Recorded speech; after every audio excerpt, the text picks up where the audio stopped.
Hello everyone, this is Mr. Informal back with my thoughts, analysis, and rant. This time it is the Samsung Galaxy Tab S4.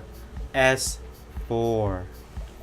So, Samsung recently announced the Samsung Galaxy Tab S4 as of last week, and everybody seemed to say, no, I shouldn't say everybody, I'd say most, that Android tablets are all disappearing. And I said, who announced that Android tablets are disappearing? Do we suddenly forget about the Huawei MediaPad? Did we suddenly forget about the S3? It feels like a lot of these so-called tech reviewers, tech opinions, have some say on if an item is gone, dead, or disappearing. I don't understand these people. That's why I don't listen to those people. And those people, I'm pretty sure you know who you are. But for some reason, tablets are never dead. Heck, electronics are never dead. Unless if somebody or some industry-wide standards or industry companies have all agreed that this market is dead, then yeah, you can announce it dead. But the Galaxy Tab S4, and it seems like it's packing a punch, but it's also packing a punch in the price.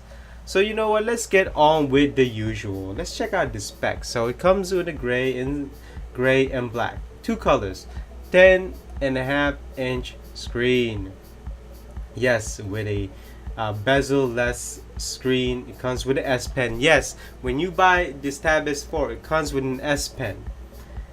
And it has 2560 by 1600 resolution, 287 ppi. The S Pen has over 4,000 of pressure levels. It comes with a front and back cameras. It comes with an older generation of Snapdragon 835. This is what I don't understand, and I'll get to that later. It comes with a 4 gig of RAM, 2 storage option, 64 and 256 gig. Obviously expandable SD card memory, micro SD, Bluetooth 5.0. Finally, it has USB 3.1, 4 speakers that is tuned by AKG, surround sound with Dolby Atmos technology. Okay, I'm down with that. It can record 4K via camera. It has this big, huge battery, 7300 milliamps with fast charge, but no wireless charging. It is absolutely interesting. And so that's basically it. Now as for the price is coming around 550 to 700 depending on the model you get, either Wi-Fi or LTE. But me personally, if I was gonna buy a tablet must have LTE. I'm not buying any more Wi-Fi tablets because it's just much more convenient. I don't have to connect to Wi-Fi. I don't have to get my phone to have a Wi-Fi hotspot. It's just direct connection. So now that is out of the way, basically this, I'm not gonna say Samsung is marketing this as a tablet or a laptop replacement, but it seems like this is how they are marketing this, because they are marketing this with a keyboard. So it is more like a portable laptop or it's a tablet replacement. But one thing I did not actually stated is that this comes with DeX. It doesn't need a dock. All you have to do is use the USB 3.0 to connect to your monitor, and it becomes basically a portable computer. Heck, you can even have DeX on the tablet itself, which makes it a operating system, a fully functional operating system, just like Windows, just like Linux, whatever you want to call it. And with the pen, you can even use this for creativity, Adobe Illustrator, Adobe Photoshop, all types of creativity. Heck, you can even do Adobe Premiere or some kind of video editing content around here. And I think the 4 gig is lacking. It should have been 6 gig.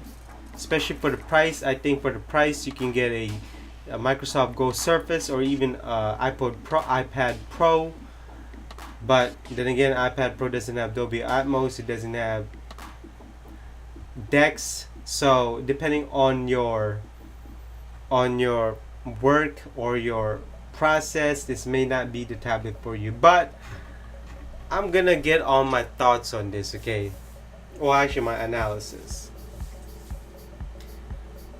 Now, let's get one thing straight. This is still a tablet.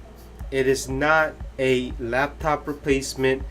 It is not a full-blown laptop or any type of personal computer. What Samsung is missing here is that if you are going to release a tablet, you have to at least release something that can be 5 years in the future. Because if tablets does not have a direction in terms of market direction, and it is unclear, then shouldn't you as a company at least make it future proof 5 years from now? Add 6 gig of RAM. Heck, stop with the 64 gig, make it 128 and make it 258, and start with the Wi-Fi. Just stop with the Wi-Fi and just put Wi-Fi and LTE together, so that way you only have one version. And as for the keyboard, I mean, make it light up, you know, with a backlit. That way people don't have to wait for the next generation, or you don't have to produce another keyboard. And as for the pen, obviously if it's gonna be like the Note pen, then you know it's great. I have no issue with the pen, and I'm absolutely glad that the pen comes included with the price. But the biggest thing about the Samsung not understanding the tablet market is that, why settle for 10.5? Why not make another screen size 12.5? Because it seems like a lot of these tablets in the market are suddenly marketed as laptop replacement. So the bigger the screen, the better in terms of creativity. Because if you go to Samsung website, they talk about productivity, entertainment, convenience. If you're going to talk about inconveniences, again, just add the LTE version and stop having two models with LTE and Wi-Fi. Just make it LTE and Wi-Fi. Simple. Don't make a lot of SKUs for what? It's nothing. So let's get on with the rant. Okay, so it seems like the prices are around $550 to $700 depending on the model. It doesn't matter. Let's go with the highest $700 models. I have a big problem with that. I could easily get a Microsoft Go Surface, which has obviously 8 gig of RAM, and at $550, and it can run full-blown Windows application. Yes, it does not come with a pen. Yes, it does not come with a keyboard. But it seems like the Microsoft Go Surface is it's much more practical. It's much more usable. Now, I can easily get an iPad Pro 10 inch. Again, it's much more practical. It's much more usable. It's much more user friendly. Yes, I do know that the pen sucks on it, especially how it charges. But at the same time, when it comes to updates, I know Apple will be there. Not only that, it seems like Adobe is working on a mobile version of Photoshop and Illustrator. So, where does that lead us with Galaxy Tab S4? Man, it is tough. And I forgot to mention why have this? Why use the 835? Why use the Snapdragon 835? Why couldn't you use the top of the line 845? I mean, this is the kind of thing that drives me crazy. Heck, I don't even know. Yes, I do know that it has Dolby Atmos, but what about how good the DAC is, the audio DAC in the Samsung Galaxy Tab S4? You have AKG.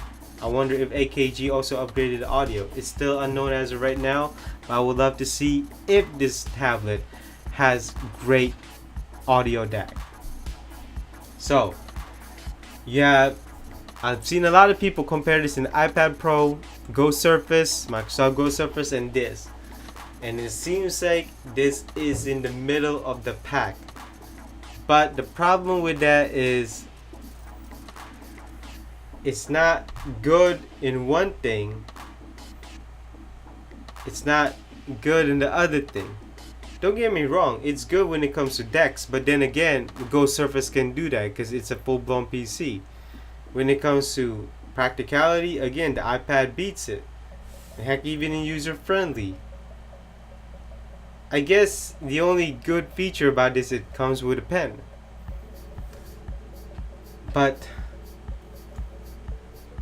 I mean, there's also a Huawei Media Pad that could be cheap. That is cheaper than this. I mean, I don't know what to say. The only thing I can think of is if this tablet LTE hovers around $400, I might have to buy it, and you might have to buy it because it comes with a pen.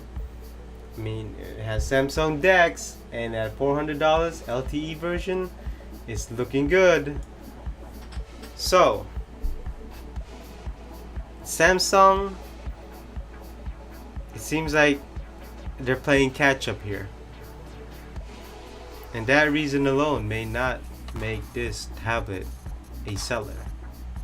So what do you think of the Samsung Galaxy Tab S4? Did Samsung actually has actually became a major player in the tablet industry or not? Let me know down in the comments below. So this is Mr. Informal with my thoughts, analysis, and rant of the Samsung Galaxy Tab S4. Bye bye.